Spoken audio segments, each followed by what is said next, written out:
Oh, Happy New Year to y'all, folks. Happy New Year, everybody.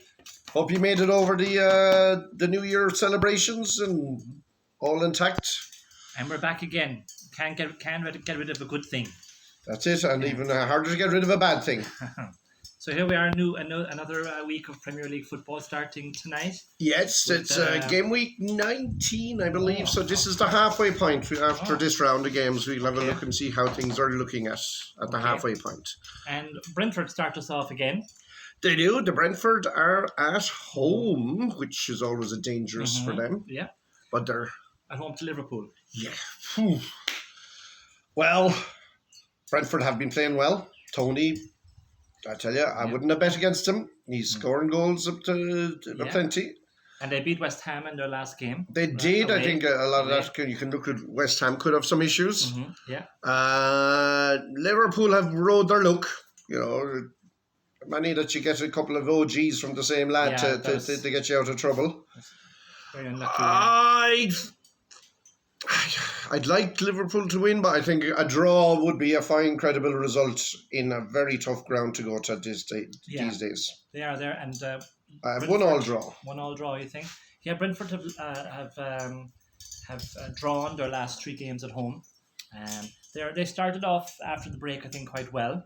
They have. They drew with Spurs, and then they beat West Ham. As you say, at home, New Year, the crowd. You know, it's a hard place to go to get a result. It is. Liverpool. They've 2 wins since they came back, but not quite ticking like 100%. But maybe that's from the high standards that they've set themselves before.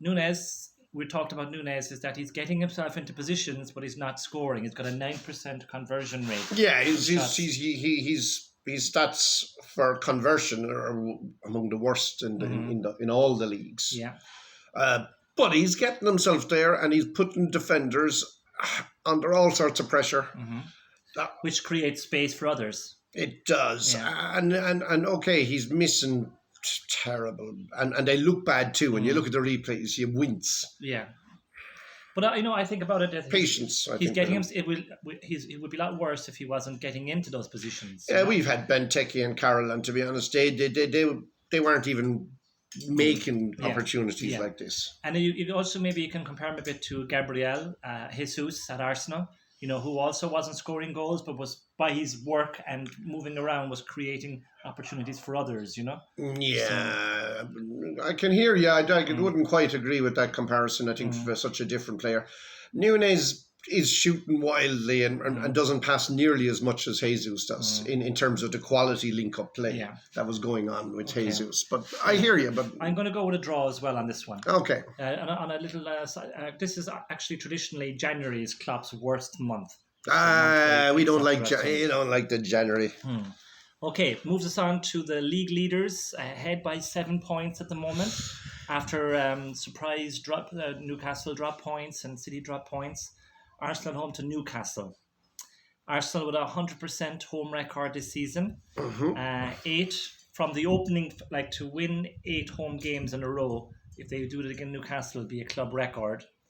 And I think Arsenal are going to win this one.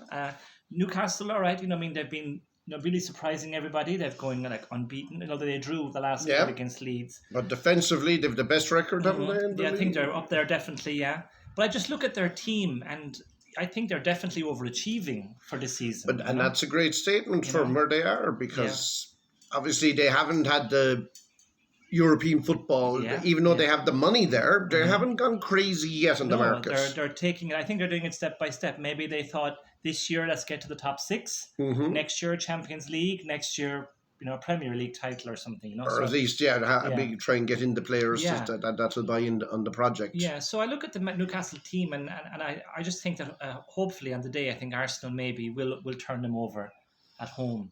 I'm thinking maybe 2-1 to Arsenal on this one, maybe even 2-0, 3-0. Again, Newcastle's success is based on their defence, and I think they're going to be very hard to break down for Arsenal. I think without Jesus there, I think Arsenal are going to be frustrated for long periods of the game and will need to show great patience. I disagree with you there, Mike. Okay. I think that the last 2 games, the three front players have all scored. Saka, Martinelli, and Nketiah has come in. He's actually scored 4 goals in his last 3 games. Yes, he's done well. So while even Jesus wasn't scoring, and Jesus was always around touching the ball in other parts of the play, Nketiah is more a fox in the box, as they say, you know. Like he scored 11 from 11 games, 11 goals, just from 16 shots. So, you know. 0-0. Yeah, it will be interesting. It'll be an interesting game, I think. Tuesday night game as well. Tuesday night game. Under the floodlights. And it will be, these next few games, Arsenal have got United after that, and they've got Spurs as well or something the next 6 games, and Man City are coming up as well. Yeah, they haven't played City, I don't think, yet this season. No, so that was rearranged. That's so there's some it'll be interesting at the end of the month to see if they can keep that 7 point, that breathing distance, or whether they're closed back in. Good about Arsenal, but in every position now, the players are all performing 8 or 9 out of 10 in every game, every player, and that's a good sign, I think. You know, no, it's a fantastic sign. Okay, and then we lead us on to Everton at home to Brighton. Brighton. I mean, Everton got a scrambling, scrappy draw against the best team in the league. So you'd say from that, Everton should go to the next stage. But I look at that Everton team and there isn't an awful lot of creativity in there, is there? They've got, Calvert-Lewin is back again, which means at least they have something to aim at. Yeah. You know, to create a little bit of trouble up front. And Everton are at home. I'm going to, you know what, I'm always against Brighton anyway as well. They're another team I never pick. So I'm going to keep going with that. And I'll say Everton to have a victory there. They'll follow up. They're a good draw and they'll come out. Spurred on by the Everton faithful, they will get the victory they want. Yeah, just to pull them a little bit out of the relegation area. Yeah, I'm not sure. I think maybe the game against City might have suited Everton, where they could just sit back and absorb everything. Because we spoke about how their defense actually is good. You know, they've got some very good defenders in there. But I think at home they'll have to come out a little bit more. You know, with their home fans. No, they don't have to do that. Yeah, I just think so. And then I think Brighton are conceding more under this new guy than before, but they're still are strong attacking. They've got good team spirit, even though they were down many times against Arsenal. They kept coming back. And we're very unlucky not to make it 3-4 actually against Arsenal. That offside was marginal. So I'm going to go for Brighton to win this one. I think Everton are in big trouble. And I nearly fancy them maybe to be, they'll be fighting for relegation, I think, on the last day. I think so. Everton not looking good at all. There's worse teams than them. Okay, then that brings us on to, I think, Leicester and at home to Fulham. Fulham, what do you think there now? Yeah, Leicester, I mean, before the break, they were doing really well, right? Yep. They weren't conceding goals or winning games. They suddenly seem to have started out their defence. And now back after the break, again, it's back to the old ways again. Calamity at the back. Yeah, looking at each other going, what are you doing? Yeah, so it's hard to say, which Leicester team is going to show up on the day. Fulham have done really well, right? They've won their last 2 games. And Mitrovic, again, of course, is the centre of all of that. He scored 4 away goals in 5 away games. And Fulham have won the last 3 games he's played in. So I think he's very important. Fulham are scoring goals, and to stay up or to be, competitive in the Premier League, you need to have that part to it. On form, I would say Fulham to win, but I just feel, I don't know, Leicester were unlucky against Liverpool a little bit. I'm going to go for them maybe to come back to 2-1 win on this one. I think they're all, this season's been funny with so many teams, and we'll be saying the same for West Ham. They kind of are, because of their 2 defeats since we've been back from the World Cup, Leicester really need a home win here. And because they really need it, I think they'll get it. We said that about West Ham as well, too, the last day. Well, they really needed it, and they didn't. They didn't, well. But I know what you mean, I mean, they should be up for this one. Yeah. This is to avoid it being called a crisis time again. Okay. So you think Leicester to win? I think Leicester will get the goals they need to get out of that rut they're in at the moment. Okay. That brings us on to Man United at home to Bournemouth. I hate to say it, but yeah, United are going through a nice patch, a nice run. When you consider where they were at the start of the season, the hammering they got by Brentford that time. They haven't been playing top 6 teams, but still you need to beat what's in front of you, right? You can only beat what's in front of you, and they've been doing that, and they've been doing it consistently. It's interesting. You see Shaw playing a centre back. I think it's safe to say Maguire's career is done. He needs to get out of there. Okay. When Martinez is still in Argentina and you're playing your left back as a centre back and leaving Maguire on the bench, you don't have a future in the club. Okay. And he showed for England in the World Cup. He still can play football. For teams that have a low block or that don't exactly. It's when you expect it to push up to the halfway line and defend from there, he's cut out. Yeah, so he needs to restructure his career. A lot of teams would come in for him as well. I think so. I think he has plenty to offer. He is a good attacking threat too in the air, on corners. So anyway, that's away from that. I think United will continue their run.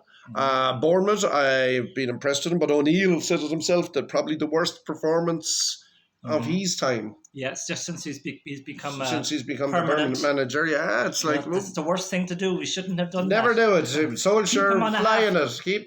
Keep him there on temporary. Yeah, exactly. Yeah. I think United will continue their good run.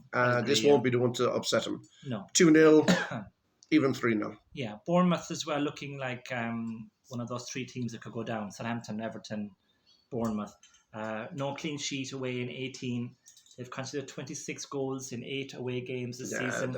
It's the second most in a season opening in Premier League history to concede so many away goals. So, this doesn't give any confidence going into this one. So, I think Man United is an easy home win on this one. Bournemouth, I think, looking... Unless they can get back that sort of fight that they had before the break, could be in serious trouble. Because their squad is weak. Their squad is. They need to have a lot of team spirit and working what they had before the break to have any chance. Okay, then another relegation 6-pointer. Southampton at home to Forest. I'm going to go. Even though I think Southampton will go down, I think. Actually, I said Bournemouth would go down, but I think Forest are probably worse than, or just as bad as Bournemouth away.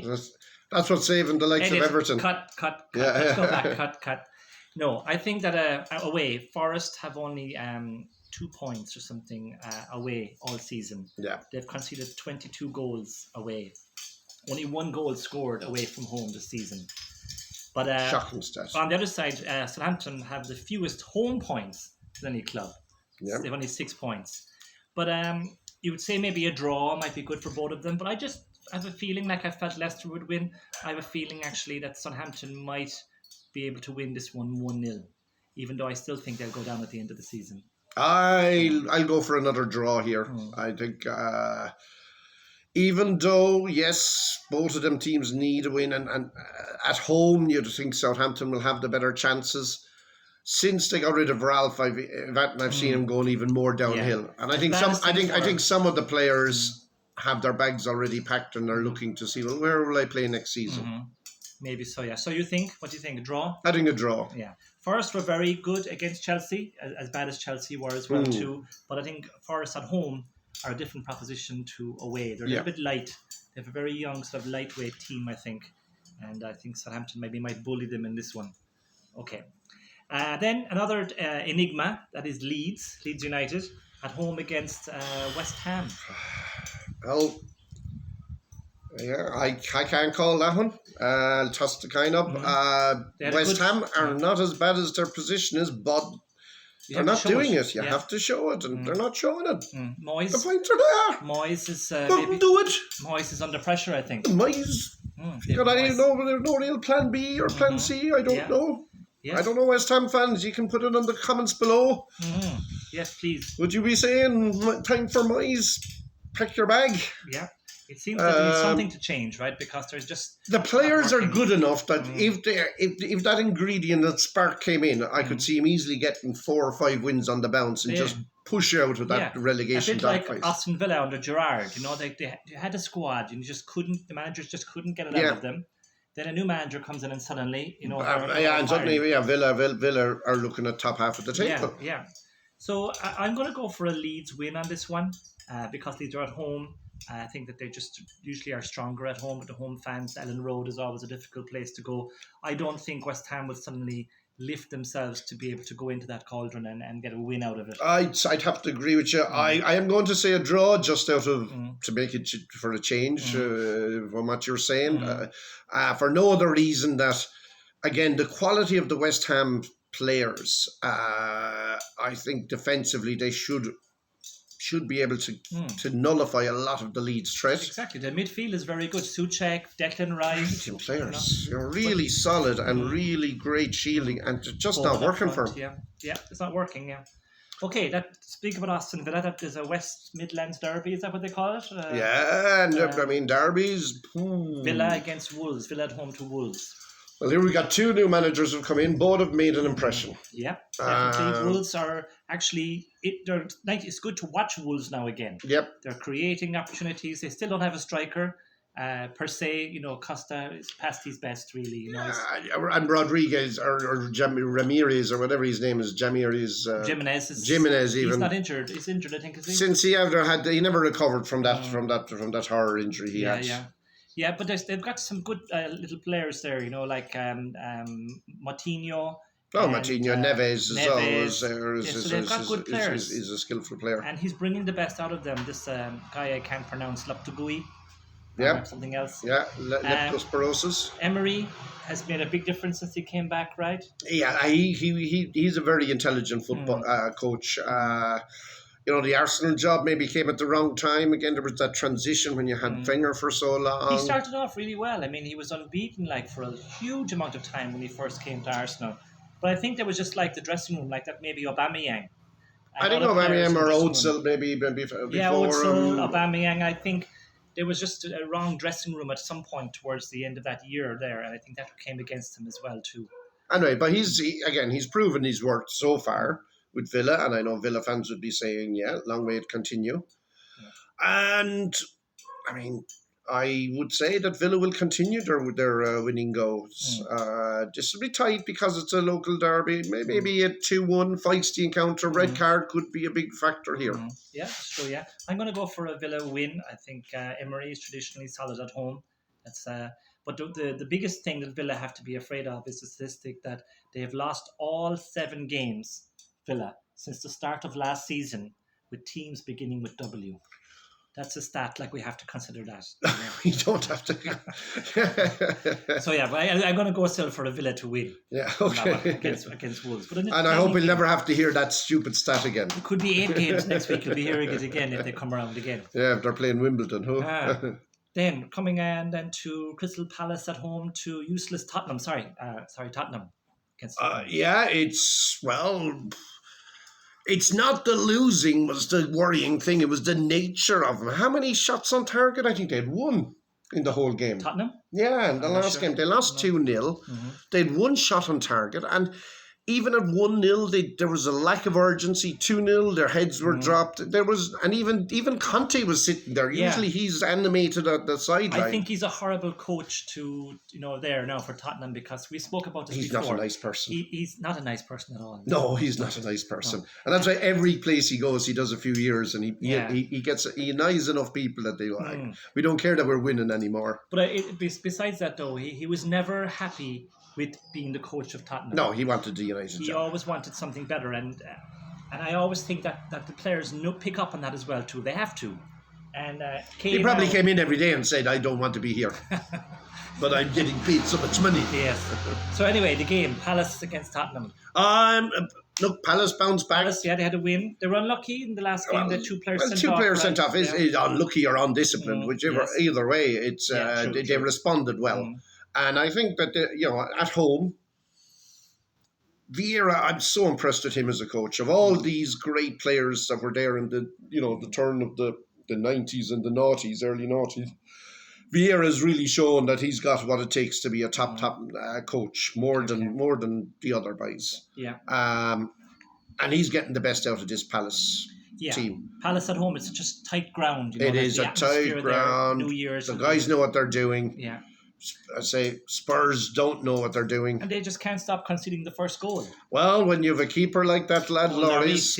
He's past his best. Past it. I mean, yes. Making too many mistakes over the last 2 seasons. It's too often. Yeah. And then you've got, like you said, Kieran Dyer then as well in front of him. Yeah, so there you go. Yeah. It's like Christmas keeps giving. Yeah, so I agree. I think Palace to win this one 2-1 as well. Conte under more pressure, more excuses. We're going a long time here, and this Yeah. is a long video. We're Okay. going. This is our director's This cut. is the Christmas special. Or Christmas, New Year special. Yeah. The last game then will be Chelsea, a tasty one. Chelsea at home to Man City. It's a game that both City would have been delighted with after that Everton game and the performance and just the way it went, because this is one they can't take for granted, Okay. and they'll be up for it. Yeah.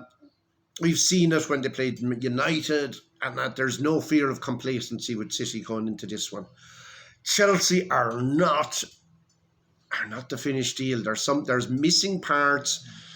Sterling, I don't think he fits in with the other team the way it's going. I know he got a tap-in goal, but they still only They don't drew. have a striker. They've no striker. Yeah, they have Aubameyang, but he's not. He prefers Havertz, and he will prefer Havertz in this game because of the work he does in midfield. Yeah. So I think it's going to be a City victory. I think it's going to be could be 2-0, 3-1. Okay. That's what I'm going Yeah, I watched the Chelsea against Forest game, and Chelsea got the lead, but then after that they were terrible. for. Like there was no motivation whatsoever. They were just kind of sitting back, just kind of say, "Let's ride this through to the end." And Forest were unlucky not to win that game, I think. But Chelsea are traditionally better at home. They've in the last 11 games they've won 6, drawn 4, and they lost 1 at home. Yeah. And they've only failed to score once in the last 23 home games as well. So traditionally they're solid at home. I was a critic of Sterling before the break, but I think he's actually been their star player since they've come back. He's definitely been more involved in stuff. I look at City's team. I look at the defense. The last time they had like Ake in the back.